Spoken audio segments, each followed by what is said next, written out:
रिद्धि सिद्धि शुभ लाभ। कौन नहीं चाहते हैं अपने जीवन में अपने जीवन को सुंदर बनाना, आगे बढ़ाना, ऊंचाइयों की ओर ले जाना, सम्मान पाना, धन मान सम्मान, पद प्रतिष्ठा। कौन नहीं चाहते अपने जीवन में। इसको पाने के लिए कोई मशक्क़त करने की किसी को कोई ज़रूरत नहीं। ज़रूरत है तो सिर्फ एक चीज़ की, भक्ति की, कि परमपिता की भक्ति की। मेरे सद्गुरु परमपिता के श्री चरणों में कोटि कोटि प्रणाम करती हूँ। श्री श्री बड़ी माँ के श्री चरणों में कोटि कोटि प्रणाम करती हूँ। श्री श्री वरदा के श्री चरणों में कोटि कोटि प्रणाम करती हूँ। मेरे समस्त गुरुजनों को मैं कोटि कोटि प्रणाम करती हूँ। जय गुरु। आप सभी को मुझे उम्मीद है कि आप सभी अपने अपने जीवन में सुखी हैं, स्वस्थ हैं, प्रसन्न हैं और आनंदित हैं। आज एक बार फिर आप सभी के सम्मुख मैं अपने ठाकुर जी को लेके आई हूँ और श्री श्री ठाकुर जी का एक छोटा सा मंदिर, इसके दर्शन आज मैं आप सभी को करा रही हूँ। ये लकड़ी का बना हुआ एक मंदिर है और इसकी कलाकारी भी बहुत सुंदर कलाकारी है। देखिए इसके डिज़ाइंस, और इधर की साइड में भी ठाकुर जी की और एक फ़ोटो है ये, और अंदर का पोर्शन इस तरह का है।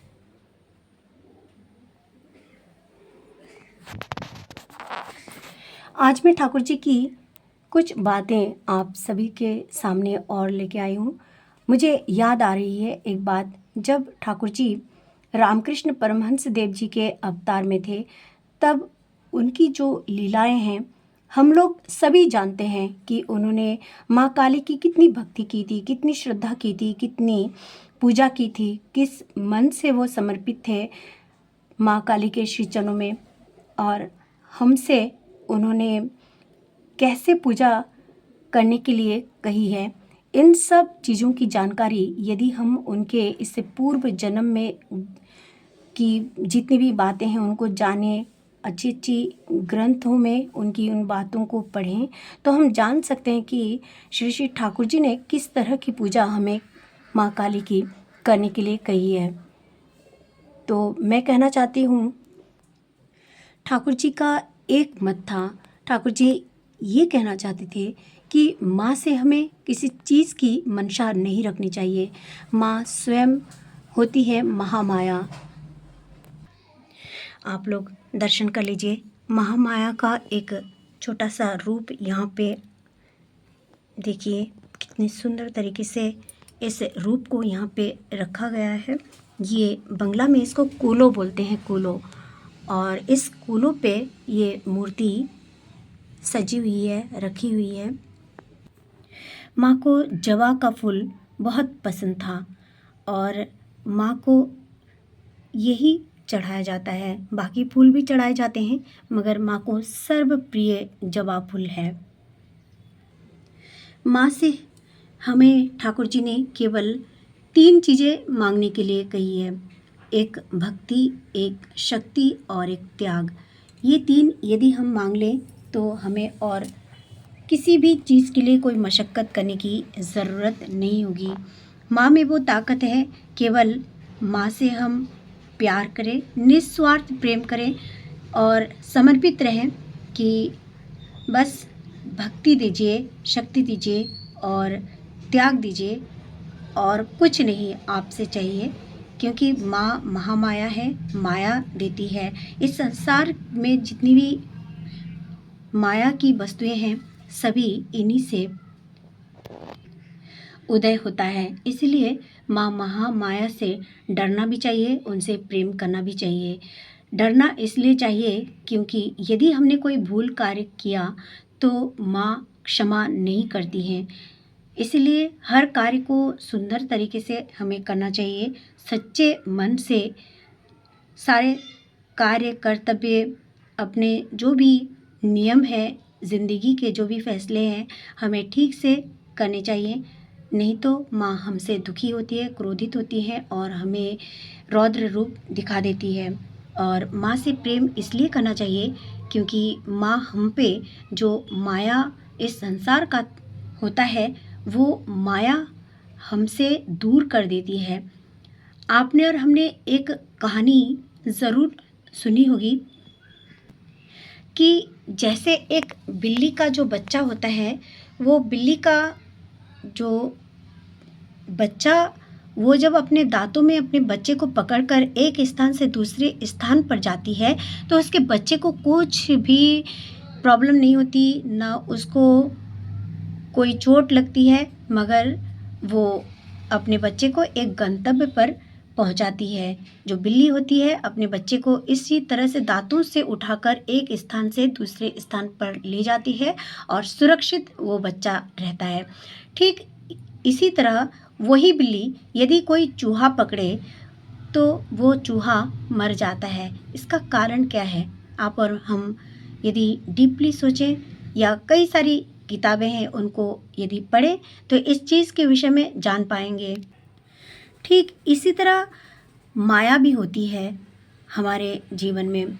यदि हमने माँ को प्यार किया तो ठीक उस बिल्ली ने जैसे अपने बच्चे को एक स्थान से दूसरे स्थान सुरक्षित पहुँचाया है, माँ भी हमें अपने इस माया की नगरी में रहते हुए भी एक ठीक रास्ते पे, ठीक गंतव्य पर, ठीक मंजिल पर पहुँचा देती है और माया का असर भी हम पे नहीं होता।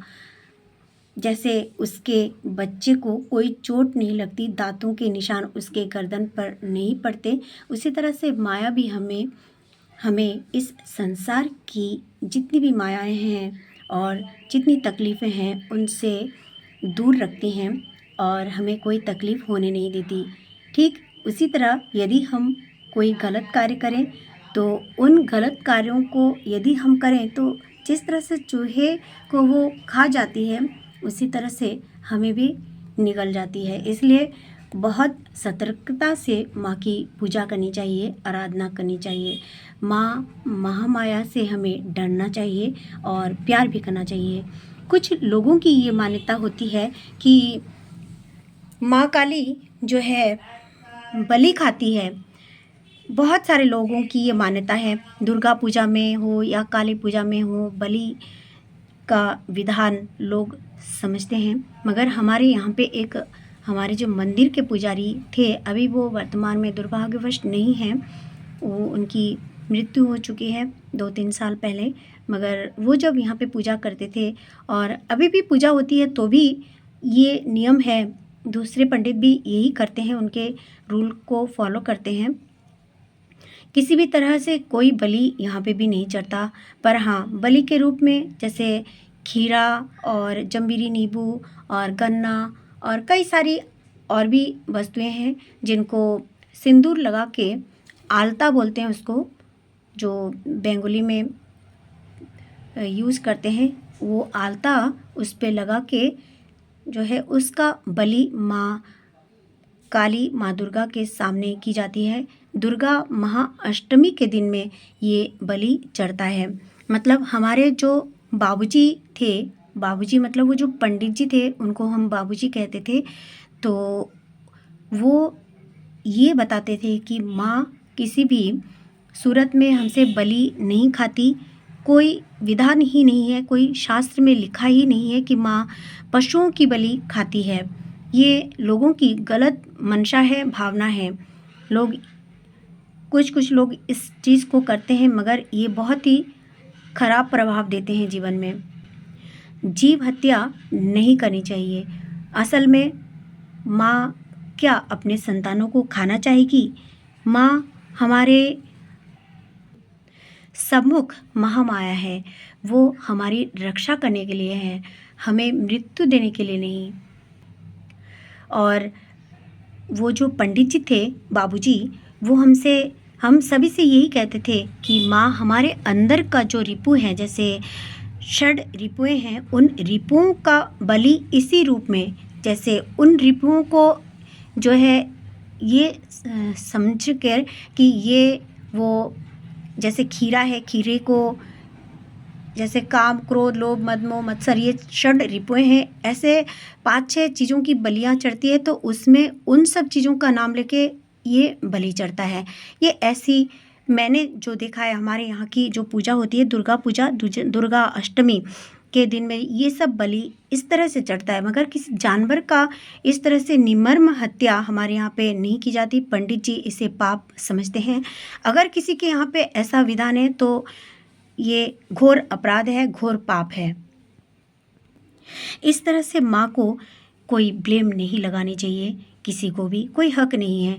वो महामाया है, वो हमें इस पृथ्वी में रोल निभाने के लिए, बेस्ट रोल निभाने के लिए ये जो माया का प्रपंच रचती है, ताकि हम माया की जाल में फंसें। अपने प्रभु को हम कितना प्यार करें, सोना चांदी, पैसा, घर, बैंक बैलेंस, ये सब दे के हमारा जो मनोबल जो है उसकी ओर आकृष्ट करती हैं।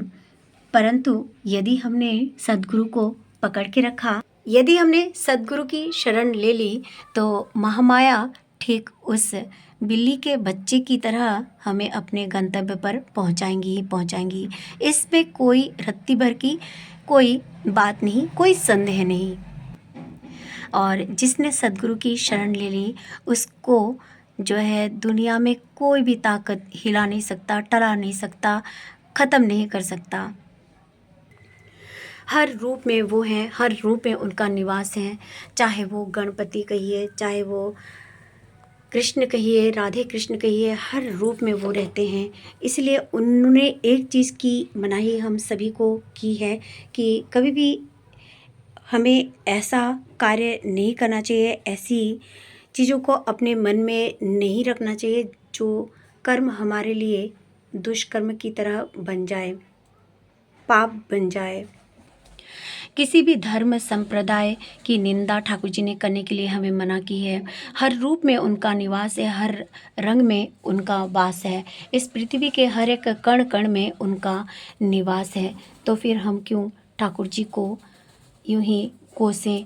ठाकुर जी की एक वाणी है, परेर इष्टे निंदा करे होली इष्टो निष्ठो, परेर इष्टे निंदा करे होली इष्टो निष्ठो, निजेरी पा भांगली निजे बुझली ना पापिष्टो। ठाकुर जी ने उसको पापिष्टो बोला है, जिसने किसी के गुरु की निंदा की है, किसी के घर में जाके किसी के ठाकुर जी की निंदा की है, चाहे वो राधा कृष्ण के उपासक हैं, चाहे वो माँ काली के उपासक हैं, चाहे वो दुर्गा की आराधना करते हैं, चाहे वो गणपति की आराधना करते हैं, कुल रूप में, हर रूप में तो उन्हीं का निवास है। इसलिए अगर हम कभी ऐसा करते हैं तो हम ठाकुर जी से प्रेम नहीं करते और हम पाप के अधिकारी बन जाते हैं, और इससे हमारे जीवन का जो एक जो दुर्गति हो जाता है। इसीलिए हमें इन सब चीज़ों से ठाकुर जी ने दूर रहने के लिए कही है। आप लोगों का आज का ये वीडियो कैसा लगा मुझे कमेंट्स में बताएं। आप लोगों को ये जो मंदिर है ये कैसा लगा, और यहाँ पे जो जिस तरह से इन्होंने रखा है, चक्र फोटो भी है यहाँ पे, देखिए चक्र फोटो भी है, मगर इसको कहते हैं ढक के रखना चाहिए, तो इन्होंने ढक के ही रखा है ऐसे। तो इन्हीं बातों के साथ आज मैं यही आप सभी से विदा लेती हूँ। परमपिता के रातुल श्री चरणों में आप सभी की मंगल कामना करते हुए आज यही आप सभी को प्रणाम। जय गुरु, वंदे पुरुषोत्तमम।